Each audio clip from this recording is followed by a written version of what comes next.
за победу! Ура!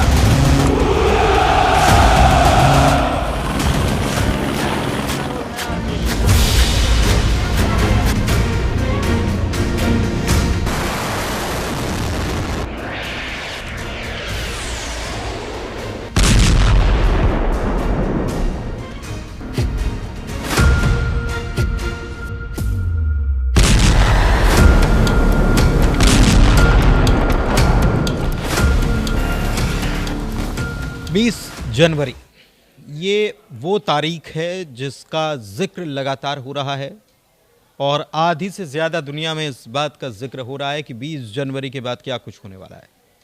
क्यों ये तारीख इतनी अहम है कि इज़राइल हो या फिर ईरान, हिजबुल्लाह हो या फिर हमास, या फिर बात तुर्की की करें या फिर बात करें रशिया की, नॉर्थ कोरिया की या फिर यूक्रेन की, हर तरफ इसी तारीख की चर्चा हो रही है।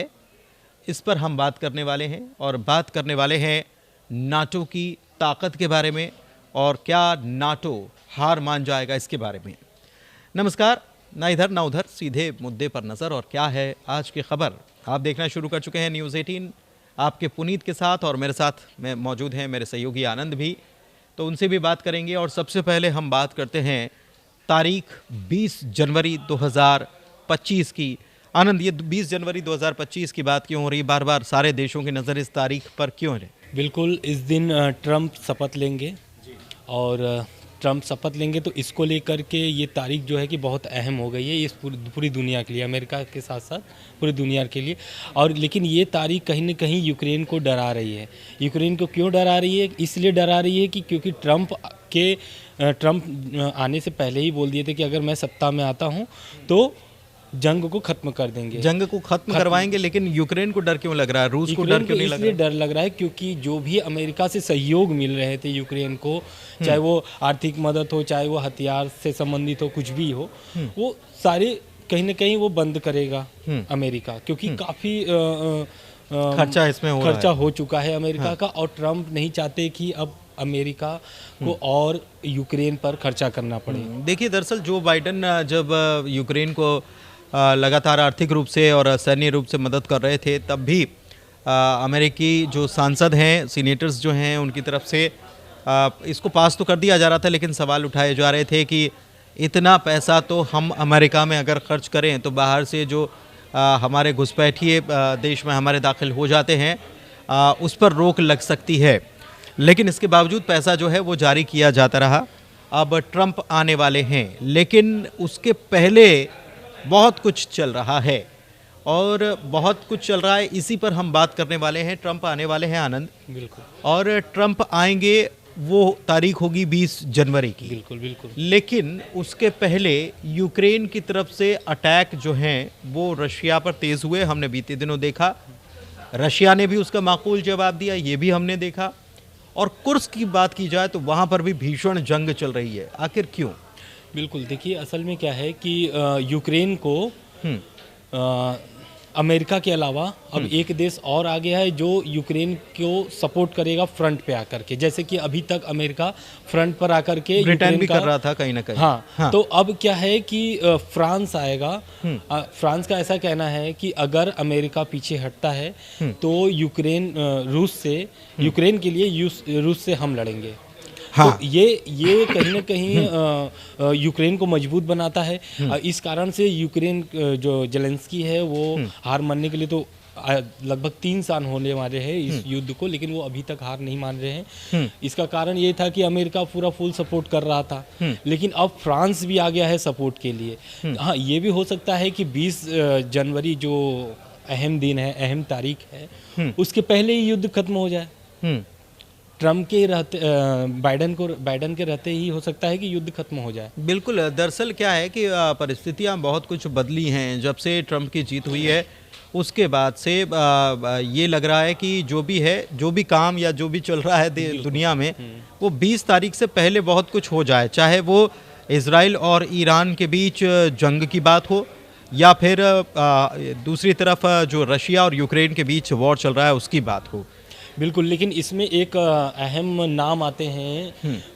कहीं न कहीं ऐसा देखा भी जा रहा है कि ट्रम्प जो आए हैं सत्ता में, वो मस्क के वजह से आए हैं, एलन मस्क के वजह से। हाँ, बहुत तो सपोर्ट अब, किया, हाँ, बहुत खुल्लम खुल्ला सपोर्ट किए हैं। हाँ। तो अब ये जो मस्क का जो है युद्ध में कहीं न कहीं आपको हस्तक्षेप करते हुए दिख रहे हैं। हाँ। हस्तक्षेप ये है कि इधर मस्क जो है पुतिन से गुपचुप तरीके से बातचीत कर रहे हैं, उधर ईरान से भी राजदूत हैं जो उनके साथ भी उनकी शायद मुलाकात हुई है, ऐसी खबरें सामने आ रही हैं। तो यानी कि ट्रम्प आए उसके पहले या 20 तारीख जब 20 जनवरी को जब वो कामकाज संभालें, उसके बाद जो है वो हैरान कर देने वाले फैसले हो जाएं, उसके लिए भूमिका अभी से। और ऐसी भी खबरें आ रही हैं कि हो सकता है कि ट्रम्प की सरकार में मस्क मंत्री बने।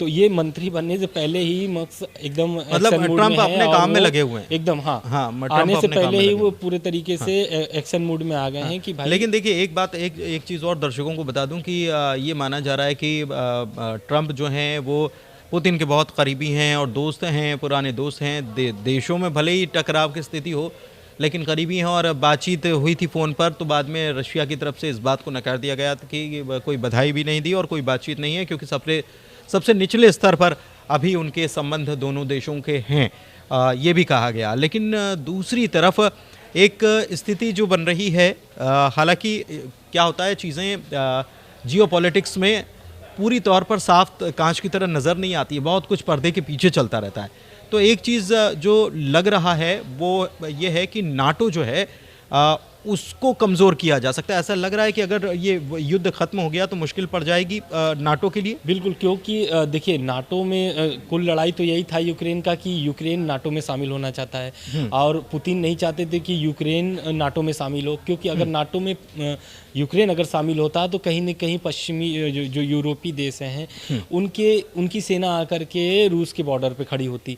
तो ये सब मामले को देखते हुए, और इधर ये क्या है कि थोड़ा सा ट्रम्प जो है वो नाटो से लेकर के थोड़ा सा पहले से ही नाराजगी रही। और देखिए, लेकिन अगर ऐसा होता है तो यूक्रेन, अगर ये वॉर खत्म हो जाता है तो यूक्रेन अगर पीछे हट भी जाता है तो एक प्रकार से कहीं ना कहीं ये नाटो में फूट डलने जैसी बात हो जाएगी, और ये पुतिन के फायदे की बात हम ये कह सकते हैं कि पुतिन के पक्ष की बात हो जाएगी। वैसे भी वो क्रिंक बनाने में लगे हुए हैं। क्रिंक मतलब चाइना, रशिया, ईरान और नॉर्थ कोरिया। तो ये अगर बन जाता है तो ये एक परिस्थिति बन सकती है। लेकिन एक चीज़, क्योंकि समय बहुत हो गया चर्चा को, तो एक चीज़ और ज़रूरी बात यह है कि ट्रम्प की अगर बात की जाए तो ट्रम्प हर चीज़ के लिए जो बाइडेन को दोषी ठहराते हुए आए हैं कि लगातार उनकी खामियां रही हैं, उनके फैसले ऐसे रहे हैं। लेकिन अगर आपको याद हो तो इज़राइल में जो यरूशलेम को मान्यता देने वाला कौन था? ट्रम्प थे। इसके अलावा ट्रम्प ने बहुत सारे कुछ ऐसे फैसले, चाइना की अगर बात की जाए तो चाइना के ऊपर बैन लगाने वाला कौन था? ट्रम्प था। ट्रम्प ने और भी कई ऐसे फैसले लिए हैं, चाहे वो अप्रवासी भारतीयों को लेकर बात की जाए तो उनकी टिप्पणी हमको याद कर लेनी चाहिए। तो इसलिए हम ये कह सकते हैं कि आनंद, जब आप बात करते हो कि ये नतीजे आज देश इस मुहाने पर खड़ा है, तो आपने बीज कहीं ना कहीं बोए हैं। बिल्कुल, उसी का अच्छा, ये ट्रम्प के आने से कहीं ना कहीं पुतिन में उम्मीद जगी है, यानी रूस को उम्मीद ये जगी है कि जो अंतर्राष्ट्रीय लेवल पर जो प्रतिबंध लगे हैं उस प्रतिबंध को कहीं ना कहीं ट्रम्प आएंगे तो हटाएंगे, जो प्रतिबंध लगे हैं रूस पर। तो उसको लेकर के ये उम्मीद है, पुतिन ये उम्मीद जताए हुए हैं कि अगर ट्रम्प आ रहे हैं तो जो अंतर्राष्ट्रीय लेवल पर प्रतिबंध है और वो अगर हटते हैं तो कहीं ना कहीं रूस की जो चाइना भी यही कोशिश कर रहा है कि अमेरिका से ट्रम्प से बात करके, वो भी यही कोशिश कर रहा है। हालांकि अगर ये सब कुछ हो जाता है और सब कुछ अच्छे से हो जाता है और 20 जनवरी के पहले बहुत कुछ हो जाता है, युद्ध खत्म हो जाता है, तो सब कुछ अच्छा है, दुनिया के लिए भी अच्छा है, उम्मीद यही करना चाहिए। लेकिन पर्दे के पीछे बहुत कुछ चल रहा है जिसकी खबरें धीरे धीरे करके आप तक हम पहुंचाते रहेंगे। फिलहाल के लिए आज की इस चर्चा में इतना ही। धन्यवाद।